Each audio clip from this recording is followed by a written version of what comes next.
Yeah, very special. Obviously, I think everybody knows what England means to me. My whole career of representing my country. So very honoured, very lucky to have this opportunity. But for me, it's the same as always, to be the best version of myself, to be ready to help the team, both on and off the pitch, and just give absolutely everything to help this team be successful in this tournament. Assess this squad for us. You know, you're the best man to judge that for us with your experience. But you've got Trent Alexander-Arnold at home, Harry Maguire, you've got Phil Foden, Cole Palmer, who aren't here. Absolute top quality. Yeah. How does this squad compare with previous squads that you've been involved with in major tournaments? Yeah, I mean, I know everybody likes to speak about players that aren't here. Unfortunately, that's the case with every England squad, really. There's so many good players, so much talent. But for us as a squad here, it's about being together, and we're here for a reason, and it's about bringing that, being the best version of yourself, being the best version individually and collectively, working every day to achieve our dreams, really. And to do that, we'll have to be on it every day. We'll have to be ready to sacrifice for each other. We'll have to be ready to do all the invisible work, as the gaffer says, and just be there to support each other, because we all know the talent this squad has, and what we can do and how we can hurt teams. So yeah, it's exciting, but there's a lot of work to be done, and we're just looking forward to get going. Were there times when you thought maybe you had played your last World Cup? It's been a strange few years. Went to Saudi or Ajax for a bit, that you thought maybe I've played in a World Cup for the last time? I never like to look too far ahead. I always just try to focus on the here and now and the near distant future, and not look too far. And yeah, of course, the last few years has been a bit of a roller coaster, to say the least. Yeah, but I've worked very hard for the last few years to be in this position, and made a lot of sacrifice, and I'm just very grateful and honoured to be here and be a part of it. So I'm looking forward to it, and yeah, again, for me, no bigger tournament than the World Cup, so it's about arriving and just giving absolutely everything to make the nation back home very proud of us, and to do that we need to just be ourselves. How'd you go that one step further?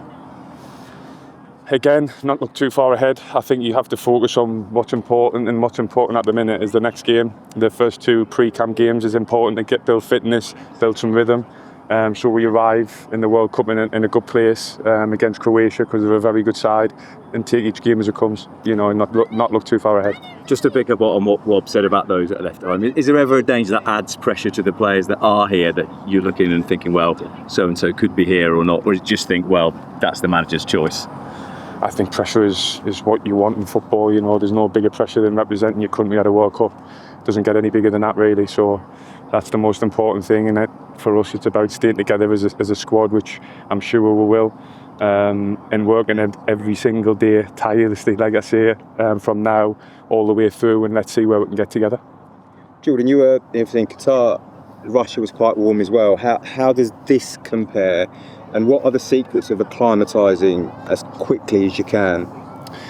Yeah, I think it's important to try to just build your capacity really to these conditions. I know that depending on where you're playing in the country can be different all over, so it's hard to really adapt, but it's about this week to get some to build that capacity, to get used to the heat a little bit. The games will be good for that as well, to get that exposure. So just best we can. We've got an amazing team behind the team, and how much research they've done and tried to cool down and things like that, and recovery and all that sort of stuff. So that's top level, and hopefully that can give us a little edge as well when we get into the tournament. But it's the same for everyone, so we just got to go and try to just concentrate on the football. Yeah. And you mentioned the invisible work behind the scenes. Can you give us an insight to what you mean there, and your role within the invisible work? I think the invisible work is just all the work that nobody sees, really. It's pretty simple, you know. Everyone sees in games, you know, the big moments, maybe, whether that's defenders blocking their goal scoring opportunities, goal scorers scoring, system, whatever it may be. Invisible work, maybe the hard yards, sprinting back when you lose the ball, the reaction to win the ball back. Little things that everybody won't see, but we notice and we understand the importance of that as a team. And it's about doing that not only in training every game, but also in every single game that we play. And if we do that, then I think it gives us a good opportunity to win games. Thank you. You've changed the ball for you. On this one I was referee, so I was on that one. Jordan, can I just ask you one question about Sir Kenny Dalglish? It feels like it's something I think you probably want to speak about. He's announced he's dealing with cancer. What do you say? That was a bit of a shock this morning. I gave him a text because he's been a huge influence in my career. He was the one that brought us to Liverpool, and obviously he's supported us all the way, even when I've left. So he's been a huge figure in my career. The work he's done behind the scenes for Marina, his wife, with the cancer charities as well, has been incredible. He's an amazing guy. So from me, I just wish him and the family all the very best. I hope he recovers really well and he gets back to his fighting self very soon.